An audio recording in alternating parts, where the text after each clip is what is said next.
Yo, today we are going to talk about what we've learned about San Jose State's football team these past 2 weeks. I didn't make any videos last week because I just didn't feel it would be all that productive because a lot of us kind of knew what the outcome was going to be coming into that game, and it didn't feel productive to talk about what we've learned just specifically from that game. So I thought it was better to combine everything together, what we've learned the past 2 weeks overall, and kind of assess where we're at, and then in the coming days I'll make a video about what we should expect off of what we've learned in these past 2 days. And we can get right on into with the quarterback position.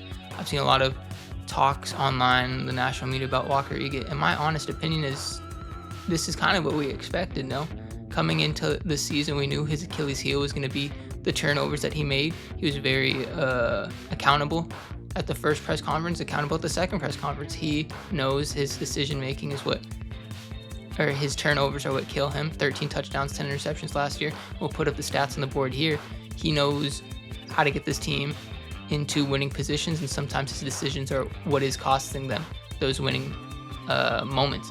His completion percentage close to last year. I mean, again, I think maybe expectations were a little bit too high from the fan base and the national media. Obviously, I said he could be the MVP of this team, and I still think he has that possibility, especially if they go all the way to a conference championship game. But right now he hasn't had the time to make a lot of these downfield decisions, and we'll talk about the offensive line coming up. But I think relatively speaking, he's done a pretty good job of, in this RPO heavy system, making decisions to hand the ball off, where to get it out. He has the number 2 receiving leader in the nation in Danny Scudero. We'll talk more about him, but I think overall, I don't think you can be too upset about what Walker Egan has done so far. I mean, I don't know. I just think expectations were maybe a little bit too high, and he's done the best with what he's been able to do. And relatively speaking, his numbers back that up. He's looked just about the same. But overall, I don't think there's anything that Walker Egan has done to not make you have less confidence in him. I think this is relatively the same guy that we saw last year, and that same guy gave a lot of people a lot of hype and high expectations going into this offseason. I just don't think that people like what they've seen the past 2 weeks on the field, and that's completely understandable, but I still think this is relatively the same guy, and he can go on and have quite the successful season moving forward. We can talk about the rushing attack really quick, and I think it's very interesting that it just feels like they've rushed the ball a lot more this year, but statistically that's just not true. Considering the first 2 games of last year, they actually ran the ball more in the first 2 games last year against Sac State and Air Force than they have in the first 2 games of this year. Obviously, it just doesn't feel that way. I don't know how to explain it, but very weird in that way. Floyd Chalk, I think he's the guy, you know. And Lamar Radcliffe, a lot of his yards have had to be after contact. 32 out of his 34 rushing yards have had to be after contact this season, which is quite preposterous. He doesn't really get those. He doesn't get the ability to get open lanes for the most part. But I mean, Floyd has looked good in the open opportunities he's gotten, but so is Jabari Bates, and that's something that we saw this last week, and it's something I definitely want to talk about more later about some of the coaching decisions made. But back-to-back fumbles from Floyd Chalk and Lamar Radcliffe, and they go to Jabari Bates, and he looked really good in the opportunities given. It's something we talked about in the preseason, that he is just a playmaker that I don't think you're going to be able to keep off the field no matter how much you like Lamar and Floyd Chalk. And even in week 1, he had a 66-yard kickoff return. He's just a guy that can make big plays and spark an offense, and I think that was evident in the Texas game as well. He's only done positive things when you put him out onto the field, so there's no reason that we shouldn't see more Jabari Bates going forward either. I think another thing we've learned too is Tama Amasone is not going to have a redshirt season. They really like those option plays that he brings in. We've only seen 1 pass attempt of his, so we don't really know where his arm strength or his decision making really lies, but I mean, they love those red zone attempts, and I think maybe their hand was forced in the Central Michigan game because of how it started, but it looks like they really want to use those red zone opportunities specifically with Tama Amasone, as we saw in the Texas game. But yeah, he's definitely going to be somebody that we will see a lot this season. He might even play all 12 games for all we know. Even if it is just 1 snap or 2 like it was last week, he's going to be somebody that defenses are going to have no choice but to playmaker around. At the receiver position, I do not have Malachi Riley or Matthew Coleman listed on this stat sheet because they've only played in 1 game, and it just felt a little disingenuous to put a bunch of people who have also played 2 games in with all of this. But I think, what have we learned so far? Leland Smith, and this is even before the Danny Scudero take, Leland Smith does not come off the field. They love this guy. They love how he run blocks. They love his route running, how he can stretch the field. Leland Smith is is the guy, and not even in a he's the guy to get the ball, because obviously that is Danny Scudero, especially with the target implications. But Leland Smith is a guy that he's just not going to come off the field for this team. They really like the what he brings on offense. And then we can get into Danny Scudero, as we said, second leading receiver in the nation right now, leads the team in targets. He hasn't been perfect either, and he would definitely tell you he hasn't been perfect either. We've seen a couple of drops. Unfortunately, he got injured and he fumbled the ball. I mean, there's definitely some things that he hasn't been perfect on either, but I don't think there's anyone on this team that has exceeded expectations more than Danny Scudero for sure. He is somebody that he hasn't primarily played in the slot either. I think that's what's so interesting about him. You can put him anywhere on the field. He loves those little, like there's a little, like it's a curl route and he'll fade out of the slot there. They love those routes with him. He puts him in the slot, little slants like that. He's somebody that can make plays all over the field. He has looks like a full route tree, somebody that's definitely going to be a huge field stretcher and someone that a lot of Spartan fans probably will be their number one favorite by the end of the season. This offseason, when Craig Stutzman and Kenny Masolo, they were saying this wide receiver room is deeper than it was last year, they weren't kidding, and I think that's quite evident. I don't think anybody would have believed me if I said number 2 on the team in targets after 2 games would be Kyrie Schultz, and he's looked really good, especially there was the one drive against Texas. He basically led the team down the field himself to go and get that touchdown for Jabari Bates. He's looked really good so far. Obviously, injuries for Malachi Riley and Matthew Coleman aren't great because they look like 2 real playmakers in limited play time. But I mean, Kyrie Schultz is somebody that he probably won't be able to be kept off the field either. Cooper Hope, as we've seen, you can't really keep him off the field either. So there's going to be a lot of rotations even when Riley and Coleman come back. And I don't think anybody should be upset about that. They have a really deep room that can all do separate things. I think, if I'm not mistaken, Schultz only plays on the outside. I haven't really seen a lot of him in the slot, but he is somebody to be. You can't just field or game plan for Scudero or just take away Smith over the top, because Schultz is somebody who's proven to make plays against one of the top 5 defenses in the country. So definitely somebody to keep your eye on moving forward. And one other thing to keep your eye on, Tuli Tagovailoa. He's only played out of the slot so far, but this kid is also not getting redshirted. I know, as we've said, there's been injuries to guys in this wide receiver core, but I mean, his snap counts went up last week. He only played out of the slot. They love those little underneath routes for him over the middle, but it looks like he's going to be someone who's going to continue to get snaps in this offense. There's a lot of guys. I think Leland Smith, again, he never comes off the field, so if you want to make 3 wide receiver formations, it's going to be him and Scudero for sure. But I mean, any rotation of Schultz, Riley, I don't know how many snaps Matthew Coleman can really expect, because those 2 have been such dynamic playmakers. But obviously they know what he has in the tank, so it's going to be very interesting to see how they rotate guys in when you have someone they clearly like in Leland Smith and then just someone you cannot deny in Danny Scudero. But as a whole, for this wide receiver room, I mean, again, this is probably the best unit of the entire team. Even against Texas, they really could not hold them. It was a matter of the pass blocking that could not allow Walker. You get to hit them over time routes. But I mean, again, Kyrie Schultz, somebody you'd probably come into the season and say 4th or 5th on the depth chart. He was cooking Texas level defensive back. So this is a unit that's going to continue cooking all year. It's just a matter of, will they have the time to be able to get the ball downfield? And that'll get us right into the offensive line, something I want to talk about.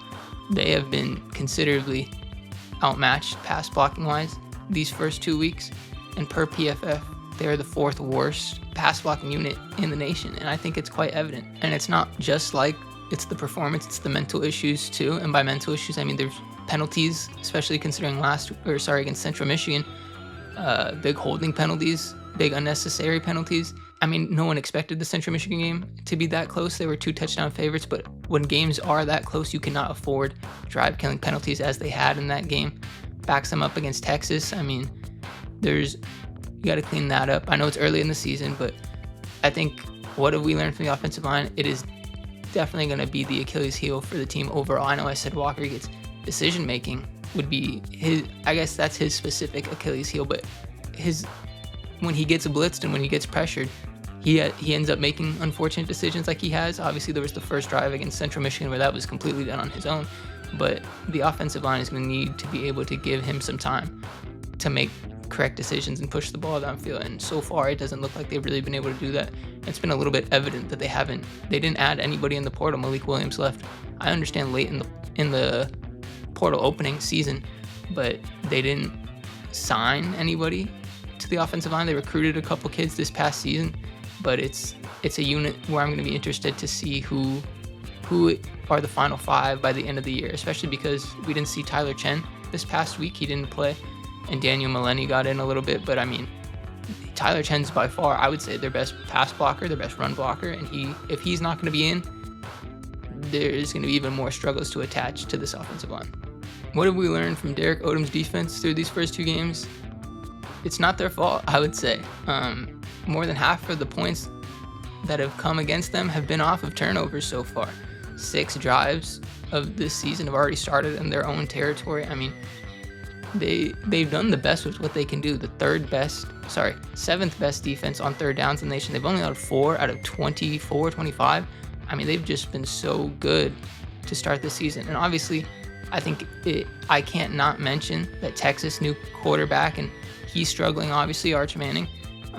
Central Michigan had a completely new coaching staff, and we're rotating quarterbacks in and out, so it's not like there was a lot of continuity in those 2 offenses. But I mean, the overall product so far from this defense is that they will shut you down if they get you to third down. Continuity is clearly carried over. I love the addition of Veely. I think Veely might be the best defensive lineman that the team has right now. I know he has the lone sack on the season, but even before that sack, he's looked really good off of the edge. Nafafaga, he's looked really good on the interior too. The linebackers, Noah McNeil Franklin and Jordan Pollard, I mean, that continuity is obviously carried over. They've looked very good so far. I think only 2 turnovers have been forced, but the secondary has looked a little bit shaky, to say the least, so far. I can vividly remember in week 1 when Jalen Applett-Williams, he bit on play action and they threw the ball right over his head, and he got back to try and make a play on the ball, but he almost got mossed, you know. There's obviously, against Texas, there was a lot of miscommunications going on, and you expect that to get cleaned up moving forward, but I think it's something that opposing teams are going to be able to attack. And coming into the season, that was something that everyone said that could be something that affects them. It has proven to be something that will harness them moving forward, and something that you can only hope that the front 7 gets enough pressure to force quarterbacks into bad decisions, for your athlete secondary to make plays on the ball. But to this point, the secondary has not looked as sharp as I'm sure many people would have aspired it to be. And then we get to the special teams unit. There's been a lot of talk about the kicking position for San Jose State, and this is something I want to bring up. Last year against Fresno State, I think we saw 7 different quarterback changes in that singular game, because a lot of mistakes were made, admittedly, from all over. Emmett Brown, Walker Egan, Xavier Ward. There were a lot of mistakes made. And even in this Texas game, Floyd Chalk fumbles, get him out of there. Lamar Radcliffe fumbles, you get him out of here. But the precedent was set there with, if you make mistakes, you're out. And I don't know if it's just because they believe there's such talent deeper in those position rooms. But Neil Marshall has talked so much about you cannot leave points off of the board with turnovers.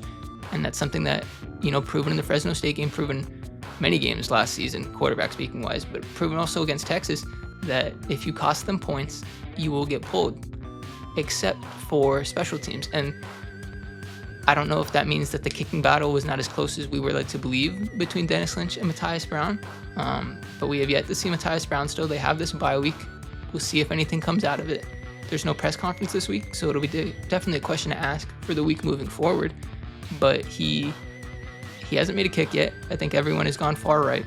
I think what have we learned from special teams in particular? It will be a problem this year. I don't know how much they'll be going for on 4th downs, going for 2-point conversions. But what we have learned so far is that it will be a problem. And I don't know. It was a problem last year at the quarterback position, consistency. And who would we see, Emmett Brown or Walker Egan? I don't know if we're going to get that same problem this season at special teams. But if we've learned anything from this coaching staff, that might be what we get, is consistent switching. Who knows who will stay hot through that consistent switching. I think we were very fortunate last year to get Walker Egan to be so calm, cool, and collected whenever his number was just called out of nowhere. But it'll be an issue moving forward with that kicking position. And then at punter, Trent Carrizosa, doing a fine job right now, young man. So final points that we can look at. Quarterback, again, I think quarterback play is just about the same. I don't think there's anything we can really harp on too much. We saw bad decisions being made last year. I think there's bad decisions that have been made this year.